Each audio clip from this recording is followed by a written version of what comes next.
Oh wow, look at these. These are so cute. And these are our students' 3D printing final project. We have a 3D printing course on campus, and I'm so excited to be here. This is our newly renovated library. And today I am going to introduce you to our maker space, because this week our theme is STEM and maker. So let's go. It's this way.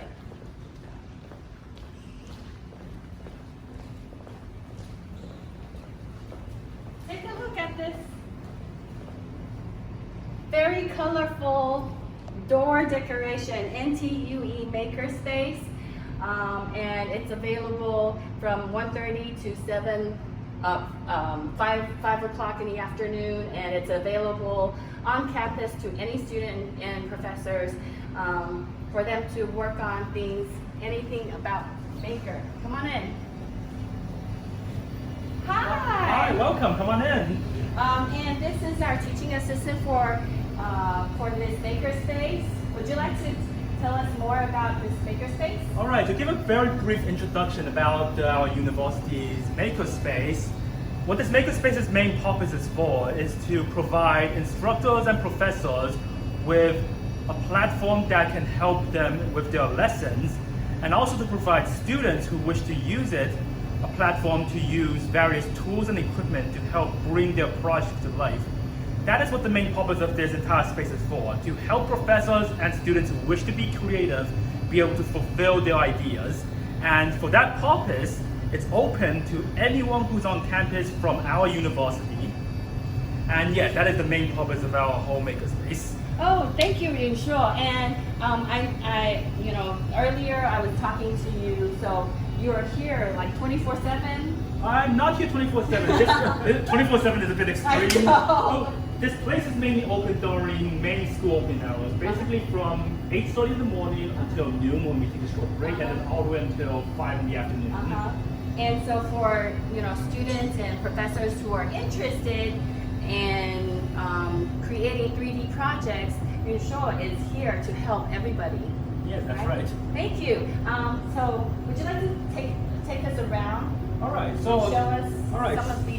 So to do a very quick introduction, if you look through the entire room right here, just to do a very brief thing before we get in a bit more into depth. Here we have the main bread and butter of our makerspace, which are the 3D printing machines. Like, of all the equipment in the place, the 3D printing machines are by far the most used. And 3D printing, if you can look here on the little laptop screen, we have a very simple model of our school's clock tower. This is open with an Autodesk software called Tinkercad. It's a very simple software, and you can use it to create models that can be created, thrown into the 3D printer, and then the 3D printer will help you create them. Like, for instance, here we have the clock tower, like I said earlier, and here's a similar model that is created using that clock tower's 3D model. It's not exactly the same, but you can get an idea of how a 3D model can be used with 3D printing to bring it to life. Wow, this is our famous clock tower on campus. Our university is 125 years old, and this clock tower has been here for, say, 20 years? Either way, it's a very iconic symbol of our university. Yes, yes. Yeah. All right, so looking here, we have our main 3D printing machines. Like you can see here, we have some currently running right now. And these are by far the most commonly used things by students on campus. And a lot of professors will actually issue projects and assignments that make use of them. So we get a lot of students who come by asking to use these 3D printers to help them with their various assignments. And then if you could come back. So what are you printing here? Oh, what we're printing over here is, if you take a look at this, we have a complete model right here. We have a Moai statue from, I'm not exactly sure what the island was called, but it's basically a Moai statue. If you look at it and you recognize it, you should definitely know what it is. It's one of our very common default printing models. We usually print these to show guests and people who are interested in what the 3D printers are capable of. Oh, cool. Okay. All right. So next by we have, this is our another machine. This is our laser cutter machine.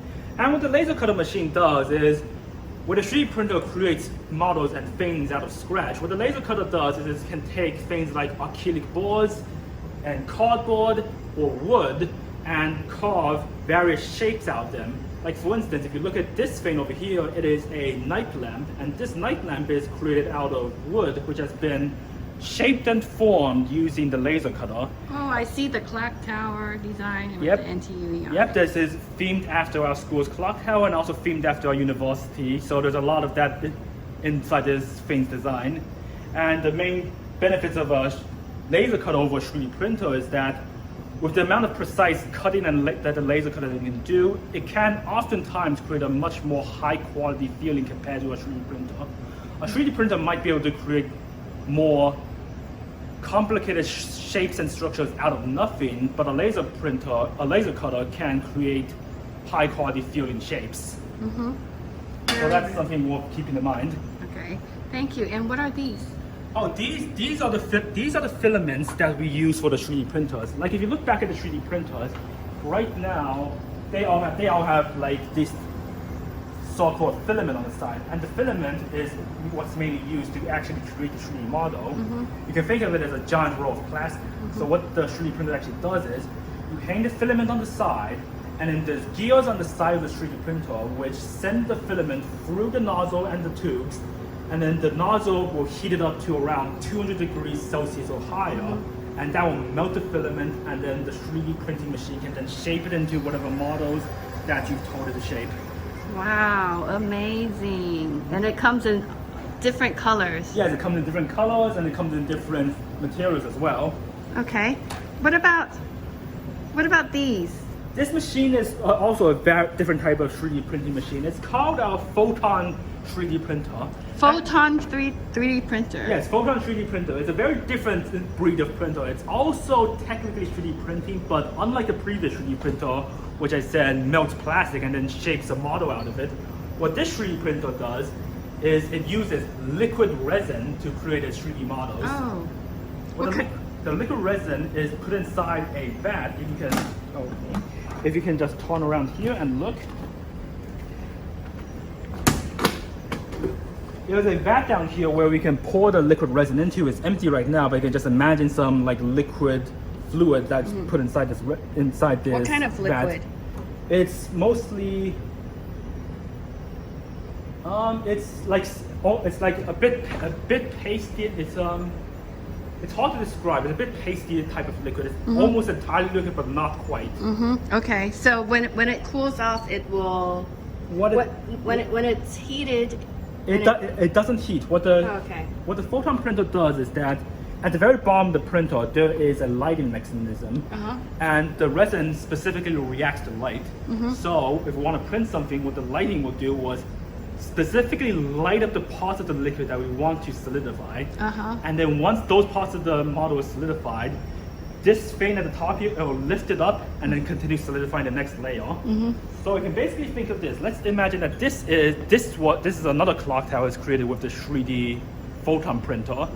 What it would look like is it would start from the bottom and it would slowly lift it up as it solidifies more and more using light. Oh. It lifts it out of the liquid resin. Wow. It's a bit hard to imagine when I'm just describing it like this, so I hope you can try and imagine it yourself. Yes. Very cool. Yes, and the main benefit of the liquid resin printer is because since it uses liquid and it uses light instead of melting solid plastic, what it can achieve is a much higher detail than traditional 3D printers. Oh, I see. But the downside is that Smoother surfaces, right? it's smoother and more detailed. More detail. The downside of it is that because it uses liquid resin, it can get very messy, and also liquid resin is extremely expensive. Oh, okay. So how much would this cost? If I was going to guess, I don't remember In US dollars. I don't remember how much this specific thing costs, but I can get a quick short tube of liquid resin. Wow, look at this. These are 3D printed campus. This is our university campus. Alright, so look here. This is a can of our liquid resin. This little can here, it costs around $70 US. 70 US Yeah. dollars. In comparison, if you look at those, the solid, if you look at the solid ones we have right here, the solid 3D filament, one of these is only about $20 US. Oh, I see. And you can very easily tell this thing has a lot more mass, but it costs also about less than half the price. I see. So the 3D resin, the photon printing resin, must be used sparingly. Okay. All right, and then we have one machine left. Our very last machine is the direct-to-garment printing machine. And in layman's terms, what this machine is going to do is basically take cloth and print pictures on it. That's what the machine does. Wow, so this is printed by this machine? Yes, this was printed by this machine. That is so cool. This was created for a contest by one of our students here, and what they did was they originally took in a giant sheet of cloth and printed various pictures on it, and then they took those pictures that were printed on the cloth and applied it and turned in this back themselves. Wow, so cool. And yeah, that's basically all of the equipment that we have in the 3D in our maker space. Thank you so much. Oh, you're very welcome. And thank you so much for your show for You're very today, welcome. for introducing so many wonderful machines that allow us to create so many different types of artifacts.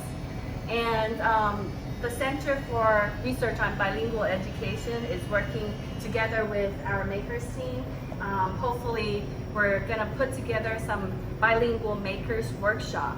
Yep, and we'd be very happy to support such a project because, as I said earlier, the main purpose of this whole makerspace is mainly to help support teachers and students who wish to realize their creative ideas, and also to help them learn the various skills they might need to realize these ideas in the first place. Yes, and so we really hope that in-service teachers and pre-service teachers come and join us to work together in learning how to provide bilingual makers courses for our elementary school students. Come and join us.